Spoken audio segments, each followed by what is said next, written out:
कि एक हफ्ता भर की और टाइम दे दो, हफ्ते भर के बाद में आओ। हफ्ते भर के बाद में फिर गई, फिर स्वामी जी ने कहा कि एक हफ्ते की और टाइम चाहिए। हफ्ते भर बाद में फिर गई वो माई अपने लड़के को लेकर, तब स्वामी जी ने उस बालक के सर पर हाथ रखकर कहा कि बेटा गुड़ मत खा, गुड़ खाना तेरी सेहत के लिए खराब है, तो गुड़ छोड़ दे खाना, और भिजा दिया उनको। दूसरे दिन से उस माई ने देखा कि लड़के ने वाकई में गुड़ खाना छोड़ दिया। और स्त्री के पेट में दर्द तो होता ही है। वो भागती भागती वापिस अकेली गई स्वामी जी के पास में, और उसने कहा, बोले महाराज ये बात आप 1 महीने पहले जब नहीं तब बोल सकते थे, उसके बाद 15 दिन बाद बुलाए तब बोल सकते थे, उसके हफ्ते भर बाद बुलाए तब बोल सकते थे, उसके हफ्ते बाद फिर बोल सकते थे, लेकिन आज आपने बोला और मेरे लड़के ने छोड़ दिया तो शायद 1 महीने पहले छोड़ देता था। तो उन्होंने कहा कि माई ऐसी बात नहीं है, जब आप उस लड़के को मेरे पास लेकर आई थी उस टाइम पर मेरे को भी गुड़ खाने की बहुत आदत थी, और अगर उस टाइम पर मैं बोलता था कि बेटा गुड़ खाना छोड़ दे तो शायद मेरे शब्दों में उतना प्रभाव नहीं होता था। मैंने कोशिश की, 15 दिन कोशिश की, मैं सक्सेस नहीं हो पाया, फिर एक हफ्ते भर कोशिश की मैंने, मैं सक्सेस नहीं हो पाया, फिर भी कभी यानी गाये बगाए जाता था और किचन में से लेकर खा लेता था। उसके और एक हफ्ते के बाद में जब मुझे लगा कि नहीं, मैंने सच में गुड़ खाना छोड़ दिया है, मैंने अपने आप के साथ में वो कमिटमेंट कर लिया है, तो मैं अब अगर उस बालक को बोलूंगा तो शायद उस बालक पर वो प्रभाव पड़ेगा और मेरे शब्दों में वो प्रभाव रहेगा। तो यही बात भगवती जी के साथ में हुई। मतलब जैसे मैंने पहले बताया कि मैं पहले से बोलता आ रहा था, और हुआ ऐसे ही, ये प्रैक्टिकल वापिस हमारे साथ हुआ।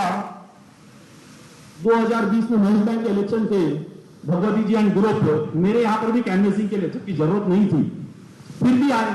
बोला नहीं टाटा कॉम्प्लेक्स में आया, तो थाका भी आ गया। संडे का दिन था, तो सुबह सुबह इडली वड़ा वगैरह बनाया था, तो साथ में सांबर बना। तो जैसे ही भगवती जी आए, मैंने कहा नाश्ता वगैरह करो। बोला नहीं करूँ भाई, थाकटा सांबर सुबह सुबह प्याज लहसुन का बने, मैं तो खाऊं नहीं। तो ठीक है, भगवती जी और चले गए। अब मेरी पत्नी बिल्कुल भोली,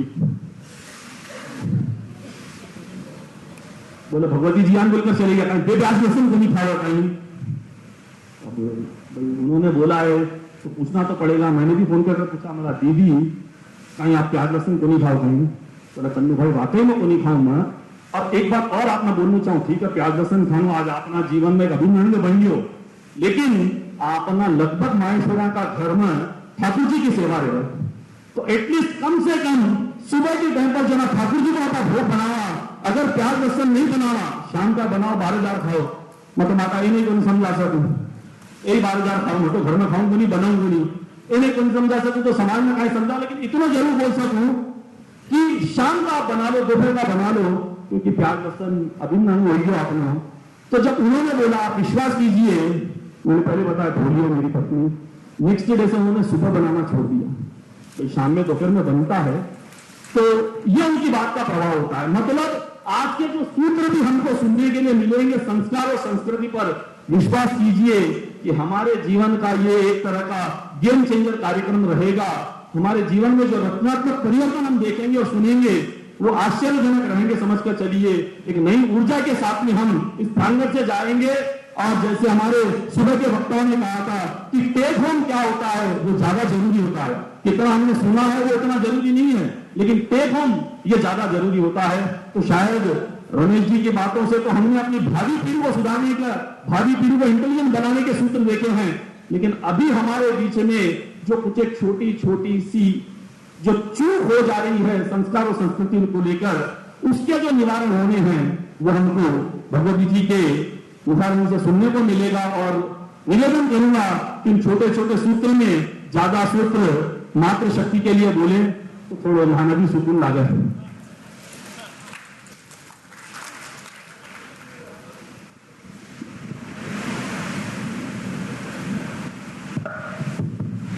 भगवान उमा महेश के चरणों में वंदन करते हुए मैं आदरणीय रमेश जी पड़तानी जैसी मोटिवेशनल स्पीकर हूँ। मैं भाई सतीश जी चरखा या मधुसूदन जी गांधी या अनिल जी राठी, जिन्होंने सुबह हमारे कार्यकर्ताओं के लिए इतना शानदार प्रशिक्षण दिया, मैं उनकी तरह मैं कोई अच्छी स्पीकर हूँ।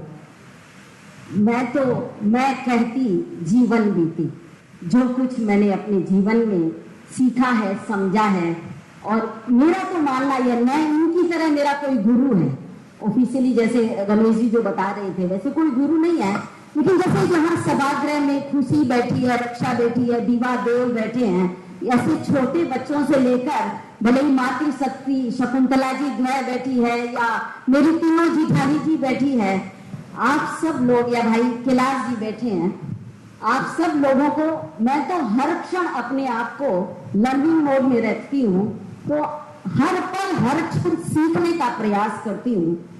और भाई कन्नू भाई ने कहा कि छोटे छोटे सूत्र और जीवन में बीते हुए सूत्र, तो मुझे लगता है कि हमारी यहाँ माताएं बैठी है, और आप जानते हो भाई जब कोई बात कहता है ना, तो वो बहन को बहुत जल्दी असर होती है, वो हम मान ज्यादा जल्दी लेते हैं। तो इन्हीं की बात को मानते हुए आज छोटे छोटे सूत्र जो मैंने अपने जीवन में अपनाए, उनको मैं आपके साथ शेयर करना चाहूंगी।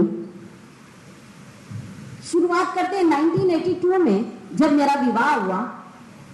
जमाना उस वक्त ऐसा ही था, तो मेरा भाई, जब मैं पहली बार हैदराबाद आई, शादी तो राजस्थान में हुई थी, उसके बाद तीज वगैरह आ गई, महीने भर बाद जब मैं हैदराबाद आई, तो फ्लाइट से भी मेरा भाई मुझे छोड़ने के लिए आया।